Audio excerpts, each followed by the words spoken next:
Jemaah di rumah, sekarang saya sudah bersama Ustadz Syam dan kita masuk ke segmen titip doa. Aminin Aminin ya. Masya Allah, tabarakallah. Udah banyak nih yang nitip doa di sosial medianya Islam itu Indah. Udah banyak banget, jadi kita harus doakan bersama-sama. Bukan Ustadz berarti Syam. doa kami di sini lebih makbul, lebih mustajab, tapi kita doakan di sini supaya seluruh Indonesia, seluruh jamaah Islam itu Indah mengaminkan. Amin ya Allah. Gitu. Karena kan kalau misalnya amin rame-rame itu bisa cepat dikabulkan. Pasti insya Allah. Iya, Masya Allah. Baik, ada pertanyaannya? Pertanyaannya dari Instagram hamba Allah, @eyang_uti28.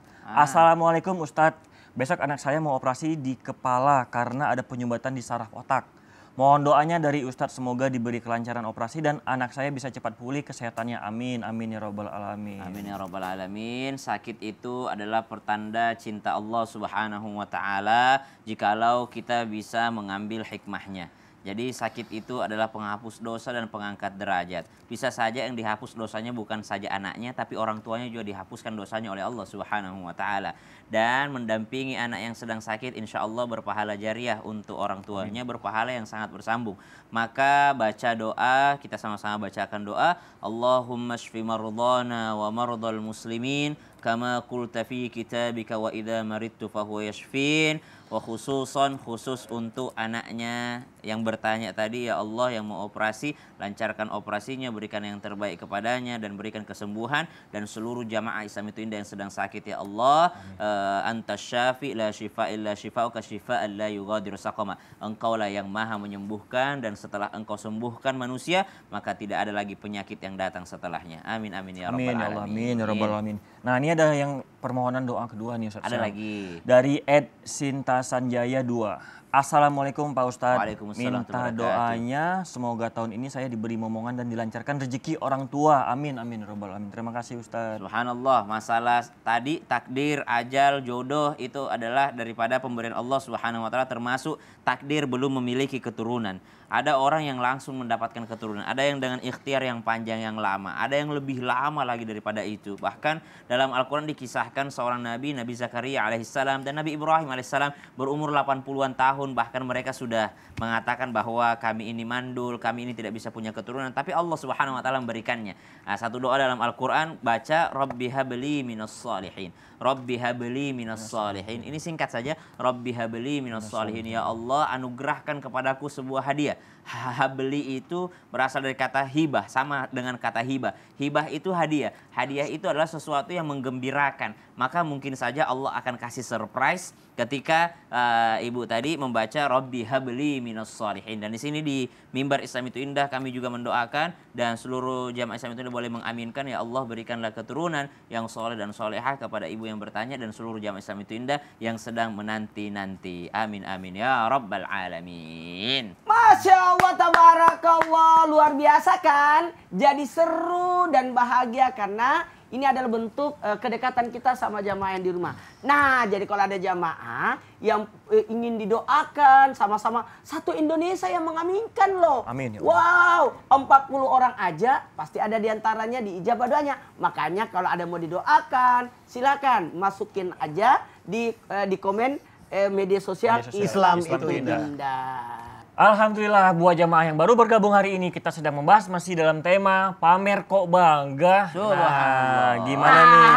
Ini anak zaman sekarang suka sangat pamer-pamer harta orang tuanya sambil main lato-lato. Itu orang tua saya itu orang kaya. Tapi bukan gitu, Ustadz. Kadang kan kita suka bingung ya, gimana menghadapi orang yang suka pamer, tapi padahal harta dan semua yang dipunya itu adalah punya orang tua. Karena ngerasa orang tuanya bisa membeli segalanya. Belajar dong sama Habib Usman. Iya, tapi ini apa ini yang disalahkan sama ajaran orang tua ya, Bib? Itu seperti apa, Bib? Mohon penjelasannya. Pamer tapi harta orang tua. Iya, tapi itu punya orang tua gitu. Afwan, Rian, Semolana, Ya, Bismillahirrahmanirrahim. Allahumma shalli ala Muhammad. Ingat, janganlah kalian memamerkan apa yang kalian milikin. Karena ketika kalian memamerkan, maka di situ di dalamnya penuh dengan syaitan yang menghasut, akan menjadi bangga diri, ujub, sombong dan lain sebagainya, dan akan terjadi kemurkaan Allah yang sangat besar dalam dirinya dan kehidupannya. Orang tua yang baik, orang tua yang bijak tidak boleh berperilaku sombong terhadap orang lain sehingga dicontohkan oleh anaknya. Orang tua yang baik, orang tua yang bijak harus bisa mengelola hartanya Untuk apa? Untuk kebaikan terhadap kehidupannya. Gu anfusakum wa ahlikum nara. Jaga dirimu dan keluargamu dari api nerakanya Allah Subhanahu wa taala. Harta bisa menjadikan sebuah malapetaka yang besar terhadap anak-anaknya. Apa yang terjadi? Yang pertama, ketika orang tua memiliki harta, dijor-jorin dikasih kepada anaknya. Sedangkan anaknya belum mampu untuk bisa memilah-milih mana yang hak, mana yang batil, mana yang baik, mana yang buruk. Sehingga apa? Anaknya, anak SMP udah pakai mobil mewah. Anak SMA udah pakai bawa mobil ke sekolahannya pakai mobil yang mewah. Inilah dampak buruk yang besar yang terjadi dalam sebuah kehidupan zaman sekarang. Yang akhirnya anak itu sombong, anak itu pamer harta orang tuanya. Karena apa? Karena dibiasakan dimanjakan dengan harta. Orang tua yang baik mendidik anaknya dengan didikan yang baik. Tadi Ustaz Sam menyampaikan bahwasanya doain anak dari awal, dari kecil didoain. Rabbi habli minas salihin. Rabbana hablana min azwajina wa dhurriyyatina qurrata a'yun waj'alna lil muttaqina imama. Agar enak dipandang, anak yang soleh, anak yang bertakwa kepada Allah. Ustaz Maulana juga menyampaikan bahwasanya apa? Jadi anak harus apa? Anak yang berada di dalam kehidupan yang baik dengan akhlak adab yang baik. Iya. Ketika dia memiliki akhlak adab dan baik, berarti dia mengikuti sunnahnya baginda Nabi Muhammad SAW. Dari orang tuanya nggak baik, anaknya jadi nggak baik. Orang tuanya temperamen, anaknya temperamen. Orang tuanya kasar, anaknya jadi kasar. Orang tuanya sombong, anaknya jadi sombong, lebih-lebih lagi. Orang tuanya angkuh, anaknya lebih angkuh lagi. Orang tuanya nggak pernah ke masjid, anaknya boro-boro ke masjid. Ya kan? Inilah yang harus dijadikan dalam diri kita, penonton di rumah. Saya mau mencetak anak yang soleh, solehkan diri kita. Saya mau mencetak anak yang berakhlak, akhlakkan diri kita. Saya mau mencetak anak yang tidak sombong, jangan sombong kitanya. Kita mau mencetak anak yang baik, baikkan diri kita. Kita mau mencetak anak yang pintar, maka pintarkan diri kita dengan kepintaran yang kita miliki, ajarin terhadap anaknya. Biasakan. Kita pengen mencetak anak yang hafiz, maka baca Quran di rumah setiap hari. Maka hafalan murajaah setiap hari. Kasih anak setoran, baru bisa mendidik. Nah inilah bentuk pendidikan. Yang dimana orang tua wajib mendidik anaknya dengan didikan-didikan yang baik, dengan aturan-aturan yang baik. Lima zayat ahlakul walad. Bagaimana seorang anak berakhlak? Anak itu akan berakhlak sesuai dengan akhlak yang dilakukan oleh orang tuanya. Yang dia lihat, temannya, lingkungannya. Itu yang dia lihat. Apalagi yang dia lihat? Orang yang dekat dengan dia. Misalkan mbak yang kerjanya biasa ngomong kotor, ya dia ikut ngomong kotor. Mbak yang kerjanya biasa tukang marah-marah kalau nggak ada kita, ya dia tukang marah-marah akhirnya. Inilah yang membuat kehancuran yang terjadi. Terima kasih Habib, terima kasih Ustaz Syam. Nah jamaah di rumah, ini ada video tayangan nasihat Habib Umar bin Hafiz untuk apa pamer kepada manusia. Penasaran video gimana? Kita lihat video tayangan, silahkan. Nah Ustaz Syam, bagaimana nih amalan dan doa mustajab agar menundukkan nafsu atau keinginan untuk pamer dan mencari perhatian kepada manusia? Silahkan. Bismillahirrahmanirrahim. Kalau ditanyakan apa amalan dan doa agar bisa menjauhkan atau menundukkan keinginan kita untuk dipuji oleh manusia dan mencari perhatian kepada manusia. Maka subhanallah ada doa yang menjadi doa favorit saya dan doa ini diajarkan oleh baginda Nabi SAW dalam sebuah riwayat dan sampai kepada kita. Bismillahirrahmanirrahim. Allahumma inni a'udzubika minad dunya tamna'u khairal akhirah. Amin. Wa a'udzubika minal hayati tamna'u khairal mamat. Amin. Wa a'udzubika min amalin yamna'u khairal amal. Nah ini kalau bentuk sendirinya. Nanti dijelaskan kepada jamaah dan kita baca bersama-sama. Apa yang diminta oleh Nabi SAW? Yang pertama, Allahumma inni a'udzubika minad dunya tamna'u khairal akhirah. Ya Allah, aku berlindung kepadamu daripada hal-hal duniawi yang membuatku lupa akan kebaikan akhirat. Orang pengen dipuji sama manusia itu kan kebaikan duniawi. Orang pengen pamer dilihat oleh manusia lainnya itu kan kebaikan duniawi. Sehingga dia lupa kebaikan ukhrawi. Kebaikan ukhrawi seperti apa? Ternyata ibadah yang ikhlas karena Allah itu balasannya dari Allah. Dia lupa bahwasanya dunia ini hanya sementara. Engkau dipuji sekarang karena engkau masih punya sesuatu.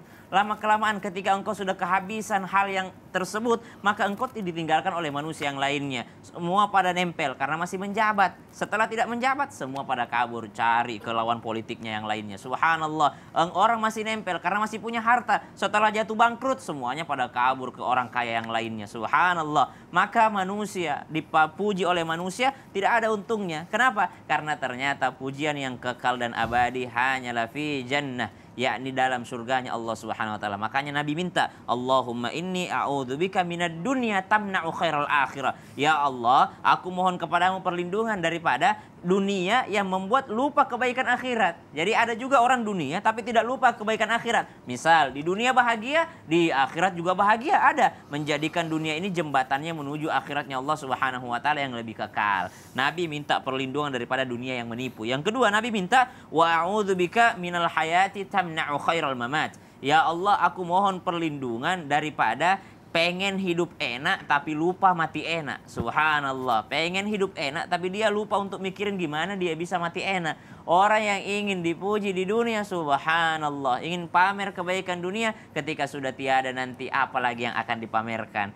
Dia sibuk mengumpulkan pujian manusia di dunia, namun ternyata dia lupa untuk mengumpulkan pujian malaikat di alam kuburnya nanti. Nabi minta perlindungan daripada kehidupan yang enak karena melupakan kematian yang enak. Ada juga orang hidup enak, matinya pun enak. Subhanallah. Nabi minta perlindungan daripada hal tersebut. Dan yang ketiga, Nabi minta sama Allah, wa'udzubika min amalin yamna'u khairal amal. Ya Allah, aku mohon perlindungan kepadamu daripada angan-angan, keinginan yang membuatku lupa daripada kebaikan amalannya itu sendiri. Ada orang karena sibuk mencari perhatian manusia, akhirnya meremehkan kebaikan amalannya sendiri. Tidak fokus lagi mengerjakan sesuatu karena yang difikirkan, ini orang suka enggak ya? Ini orang suka enggak ya? Ini orang nanti enggak suka, nanti orang enggak suka. Dia mikirin orang lain, dia tidak memikirkan pekerjaan itu bagi dirinya sendiri. Maka boleh dicatat sama-sama, kita baca bersama. Bismillahirrahmanirrahim. Bismillahirrahmanirrahim. Allahumma inni a'udzubika minad dunya tamna'u khairal akhirah wa a'udzubika minal hayati tamna'u khairal mamat wa a'udzubika min amalin yamna'u khairal amal. Amin amin ya rabbal alamin. Amin. Masya Allah. Terima kasih Ustadz Syah. Iya. Nah, jamaah di rumah. Kalau doa kayak gitu ingat saya waktu zaman pesantren. Masya Allah. Masya Allah, berkah. Doa itu. Baiklah. Jamaah di rumah pasti udah gak sabar nih menunggu pertanyaannya dijawab sama guru-guru kita di sini. Nah, makanya sekarang langsung masuk ke segmen Tanya Dong Ustadz. Kami semua tanya dong Ustadz. Instagram hamba Allah. Assalamualaikum Ustadz. Kalau pamer kemesraan gimana Ustadz? Apakah boleh kita bangga? Apalagi suami yang dipamerkan itu hasil ngerebut dari istrinya yang dulu. Nah, mohon jawabannya Ustadz Maulana, silahkan. Mohon maaf ya. Kesel dengan. Ada dua sebenarnya kasus yang dipertanyakan. Saya langsung dari tausiah saja. Habib, izin, dan Ustaz Sam. Dua kasus ini. Satu, pamer kemesraan bolehkah? Ingat. Pamer kemesraan ada batasnya. Jangan sampai justru mengundang fitnah. Bergandengan tangan itu mesra.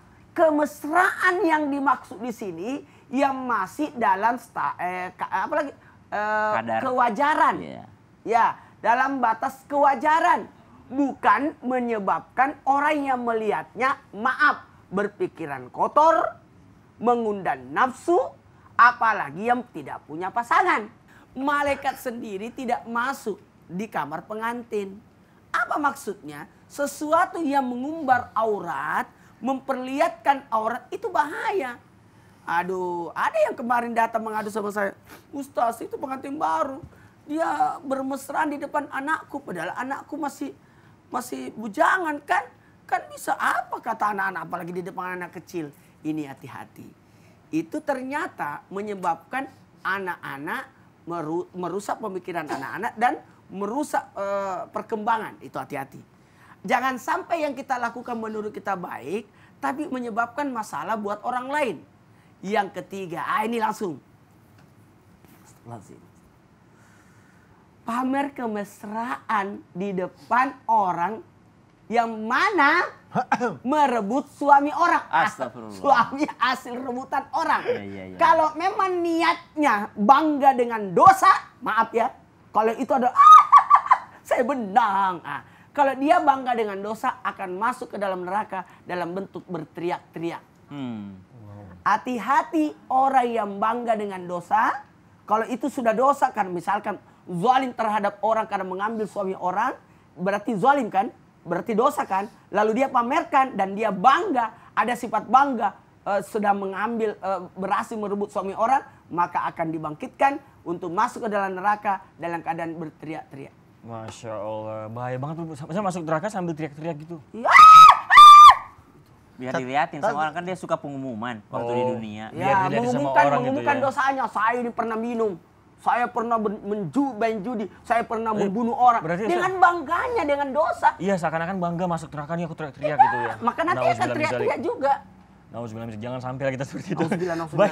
Baik Ustadz Maulana, ini ada pertanyaan lagi nih dari Instagram @anas25. Ya. Assalamualaikum Ustadz, kalau orang suka pamer terus kita pamerin balik boleh nggak sih Ustadz? Sombong di depan orang sombong adalah sedekah. Tapi lihat dulu, jangan sampai engkau sombong dalam hal yang berbeda. Nah makanya buat jemaah jadi jangan kemana-mana dulu. Setelah ini kita bahas pertanyaan yang berikutnya. Jadi jemaah jangan kemana-mana, tetap di Islam Tindah. Jamaah oh jamaah. Alhamdulillah. Siapa orangnya?